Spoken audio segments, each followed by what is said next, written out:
Hey guys, welcome to the first episode of the Glow Collective podcast. And what better way to kick off than our longest reigning brand ambassador, Miss Demi Jones.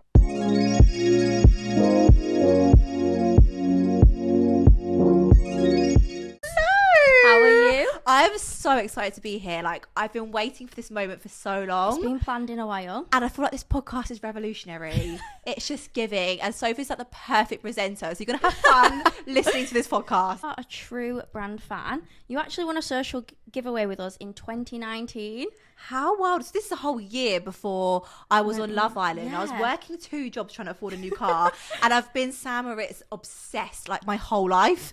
So I was like literally entering all the Sam Moritz competitions. And I don't really enter other people's like brands competitions. And I actually won it. And I feel like this is such a full circle. It's a full moment. circle. We're back. That I'm now working with Sam Moritz. I've got my own bundles and everything. It's just incredible that I've come that far. And it's just how it's happened. I know. Mad. So why would you choose to work with our brand? Is it because you love us so much from the beginning? Yeah. For me, well, to be fair, when I was younger, Sam Moritz is such an affordable brand. It is. So when you were younger, when I was like 14, 15, like it's so cheap on the shelves, and the result was always amazing. Yeah, because I feel like even though we are cheaper, we don't get like not as good results. Still as good skincare ingredients. I still think it's the best results. It goes through. You don't have to spend a fortune on these brands. And obviously, since then, throughout the whole time of Love Island, I get gifted other like brands, and obviously I test them, but nothing Nothing lives up to Sam Moritz. It doesn't matter if it's 30 quid a bottle, 40 quid a bottle. It's just the results with Sam Moritz are just so much better. You're always bronzed and glowing. I am always. I have never seen you pale. Ever. Like I don't know what you look like under that tan. Do you know what? I was thinking about this the other day. Like, am I actually ever going to be pale? Will I ever embrace my natural skin? But I can't lie. Like, I'm just born to be. I'm just born to be a tan. A tan girly. So thank you, obsessed. Sam Moritz, because I actually don't know what I would do without you. So which one have you got on now? I've actually got the 1 hour fast tan, which is like my new little fave at the moment. Just because where it's like summer, it's warm outside. It's nice not having to sleep in the fake tan. So this was developing for 3 hours. This was on, and I washed it off. Some quick development. Rather than sleeping in it all night. So it's my new little summer fave at the moment. Yeah. So I feel like we have to talk about Love Island. Ah, it's a of topic course we do. we have to get onto. Yeah. You went in the villa twice. Yeah. You've bombshelled. You've been an all-star. Yeah. What is the Love Island experience truly like? Oh God, do you know what? It's not what you think. Is it not? It's incredible. Don't get me wrong. It is incredible, but it's such a shock factor when you go in there and you just see like producers and like, do you know, and how it's all made, and you watch it at home and it's such an easy watch, but then once you've been on it and you watch it back, you're like, oh my God, I know what's getting set up here, or you know the situation of things a bit more. Because I feel like no matter what anyone says, everyone wants to go on Love Island. Do you know what? Do not lie to me and say I don't want to go on it. Yes, you do. Yes, you do. If that you call do. came You through, want to go on it. you'd be straight. You'd be packing that bag, and you'd be straight to Mania on Marbella. Yeah, I want to do it. Get me in the villa. So you would be incredible, just because Soph's confidence is on another level. I'm not going to bait her out right now, but I've been to a few Sam Moritz parties. The parties get wild. Parties. If there was a full-on like vlog of the parties of Sam Moritz, they are every single influencer, celebrity you can think of comes to Sam Moritz summer party. It is the place to be in summer. It's the place to be. Do you know why? Free bar. Do you know what? It's just because it's a good time, because often you go to brand events and it is very formal. Yeah, educational. Sometimes you just want to have fun. We just want to celebrate how good we are as a brand, to exactly. be honest. Everyone's looking glowy and tan and sexy. And we just walk in there very confident. Very confident. You strut yourself against all the Love Island boys. Group of Love Island boys, don't bother me. I will come and talk to you. I feel like I've just got to the point. I'm like, you're not going to be my husband. Might as well have a chat. That is my top tip. I'm living for that. So was there a difference in like seasons? You obviously gone in when everyone was on the same kind of level. Yeah. All stars. Some people are just more successful than others in Love Island. Yeah. Was there any of that in the villa? Did anyone come in as if to be like, I am the top? Do you know what there was? And what is wild is that Love Island actually had to sit you down before All Stars and say, how do you feel being in the same room as someone that's got more followers than you or is more successful than you? Obviously, to me, I'm like, oh yeah, it doesn't matter. You meet everyone anyway. Like, it doesn't make sense. You all go to events, exactly. but was there that kind of... But I feel like they had to kind of pre-warn you, like, how would you feel? Would you feel insecure or would you mind? Blah, blah, blah. So yeah, all fine for me, but it's mad that they actually even have to say that before you go in. But to be fair, when you're in there, everyone is like bonds very quickly. You already know each other, so it's already a bit like a family-esque. But you do feel like the producers have particular favourites. But was it weird in All Stars? You all know each other. Yeah. People have been with people. Is it like, oh, now I need to get with my friend's ex, or was it all we all know we're on level fields and it's fine? I found like loyalties go out the window? Is what we want to know. Was it it was difficult because I have friendships with certain Love Islanders before, but then on the show, you almost getting jeopardised because you might be going for the same man, or you're having difficulties over people, and you've never had that before. Before you see them at events, you go out together, all good time, and you're not cracking on with the same boy. But when you're all in the same villa and you've got a limited to choose from, it's not a lot of options. It's not a lot, and everyone's got to do what they've got to do. So everyone has to do that. So it was a little bit awkward at times. Yeah, I have to say. And obviously, like, I was alright. I'm quite clear. There wasn't really any exes in there for me, but other people, bless their hearts, left, right, and centre. Everyone was walking through the whole roster. Honestly, and you'd see stories come out the next day like, oh, they've seen this in the Daily Mail. I'd be like, guys, I don't know how you're keeping your cool, because I'd be like, why did you treat me like that? I'd be kicking off. I know, it is mad. But you got to take everything with a pinch of salt. Do you know what I mean? Do you think like the show was handled different? Was it less rules the second time, or was it very much the same? It's so weird because obviously I was on this All Stars such a short period of time compared to my original series. But weirdly enough, I had more fun in that 8 days than I did the whole first season. Because I think in the first season I was under so much pressure, like I want to stay. Got a lot riding on this. Like it's a dream come true kind of thing. Whereas when you kind of done it all and whatever, and I've sort of established myself, and a lot of the other islanders in the same position, you're kind of just going on there now to actually have fun. Yeah, and you can just go have fun.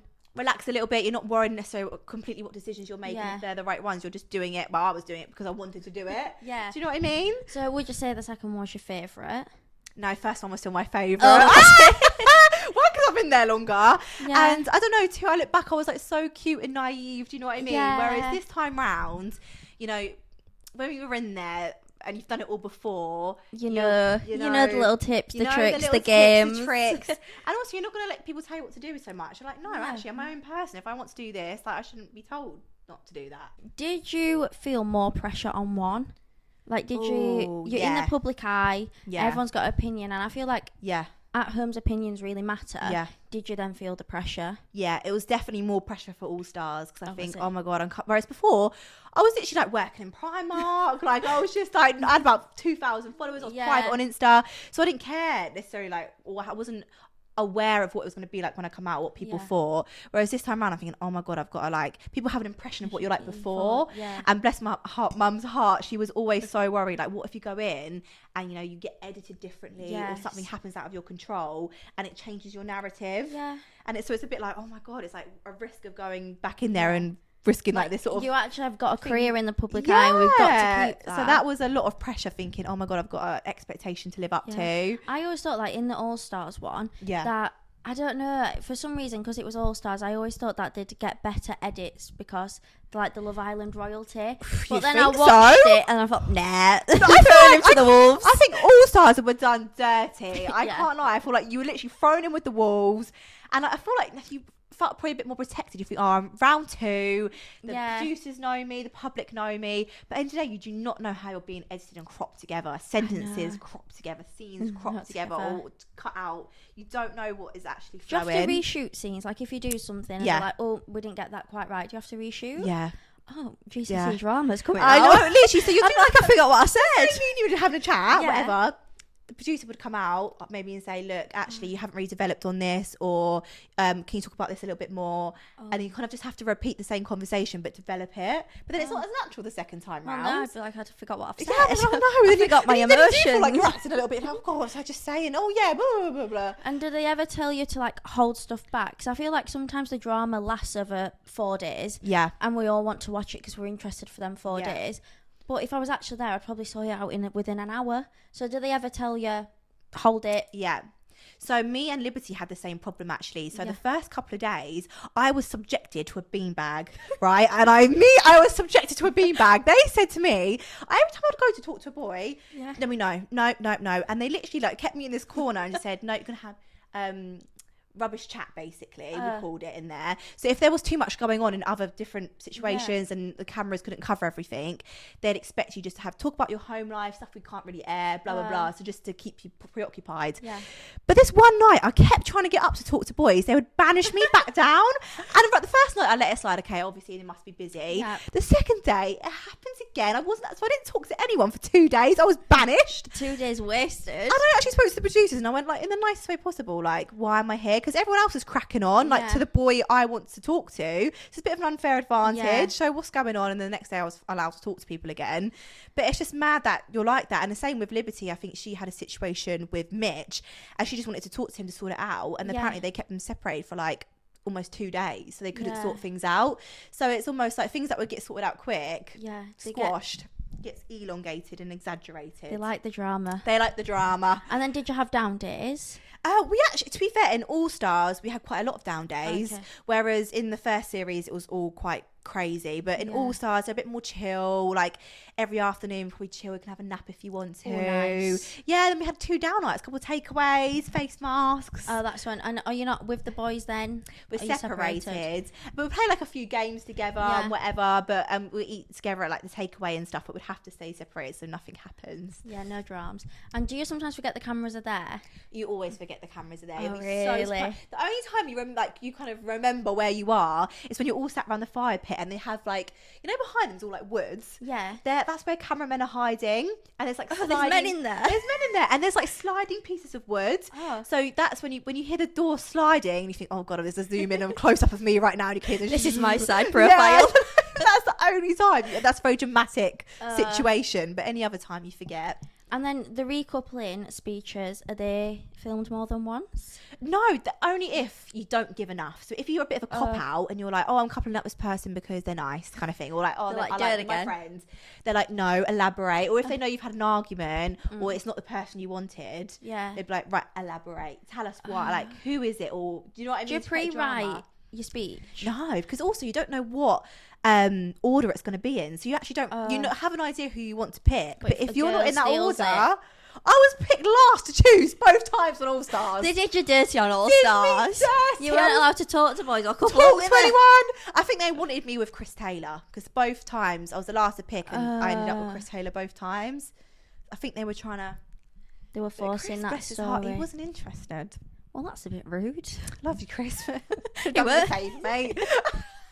You weren't bothered. Who did he end up coupling up with? He really fancied Molly, but Molly wasn't really interested. And then I don't know. Oh, you've coupled up with Arabella. Stunning. She's gorgeous. Yeah. She's... Has your confidence been affected since being in the public eye?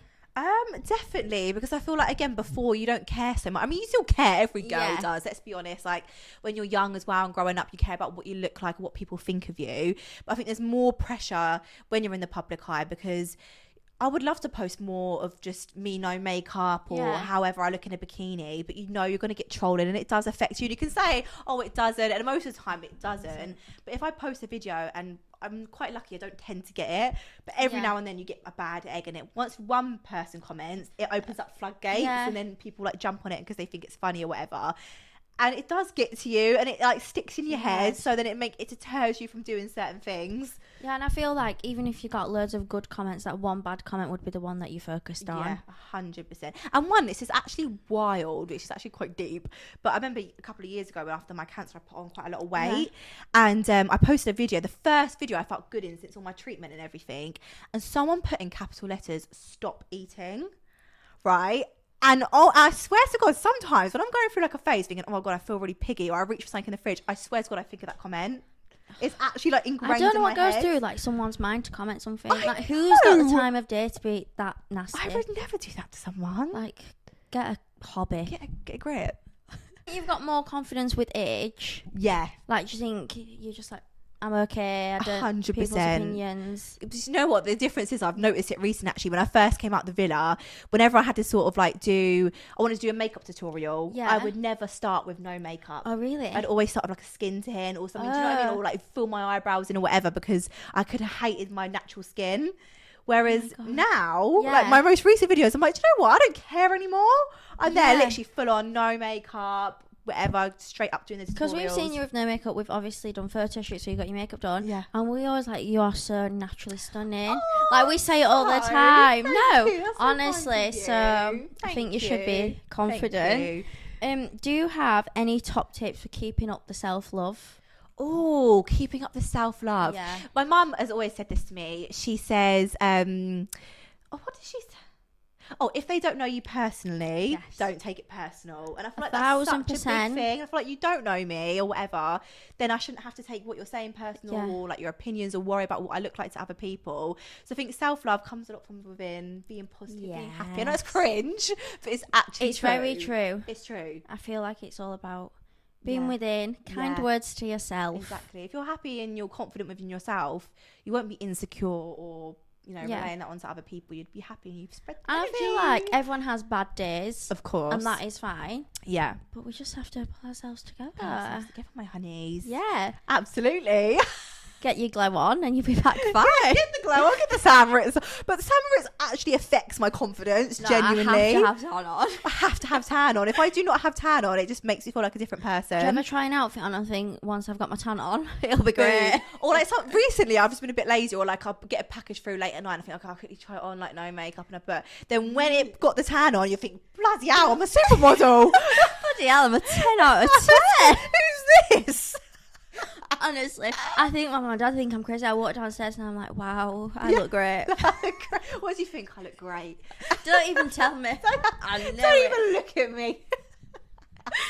So what is next for you? Oh, do you know what? I've had such exciting projects this year. I feel like Love Island kickstarted it all again, which was amazing. Do you know, I've always been consistent, but it's just been nice, like a great way to start the year. I started my own lash brand and everything this year. Yes, that's Queen of a full lash. There's a real brand. The full lash. So that's been like an amazing experience for me trying all that as well. But it's just been, and also with Samaritz, the Ready to Glow campaign's been amazing. Coming to the factory. I don't know when this comes out. Coming to the factory today. That's fine. Yay! He'll be out. Yeah, yay!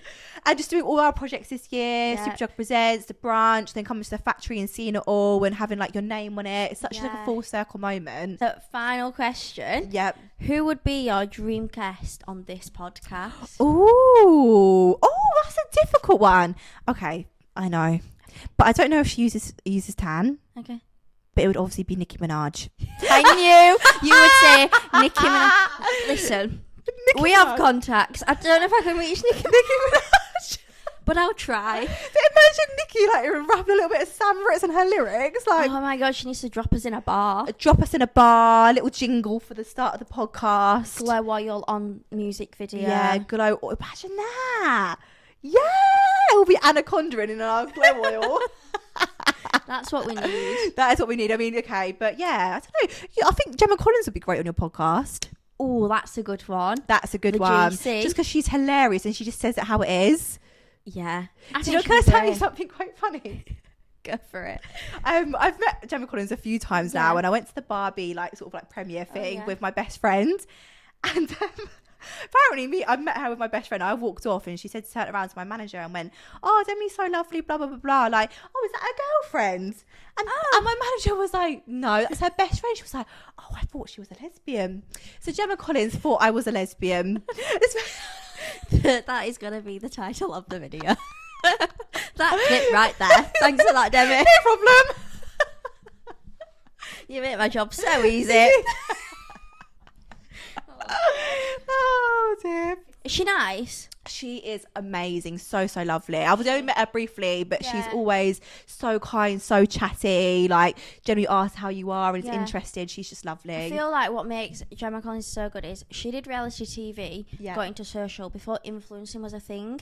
So she's just so fun, such herself. Completely herself, and she's been here since day zero. Day before all of this. She's the queen. The queen. So of get Gemma TV. Collins on this podcast. This is a call out. What do they do when they're boxing? They want to fight. Oh yeah, I'm calling out Gemma Collins. I don't want to fight. I just want to chat. That's all right. Do you want some free tan? Do you want to glow? Thanks for watching the first episode of the Glow Collective podcast. Make sure to tune in for the next one for some more hot gossip. Woo! Bye. Bye.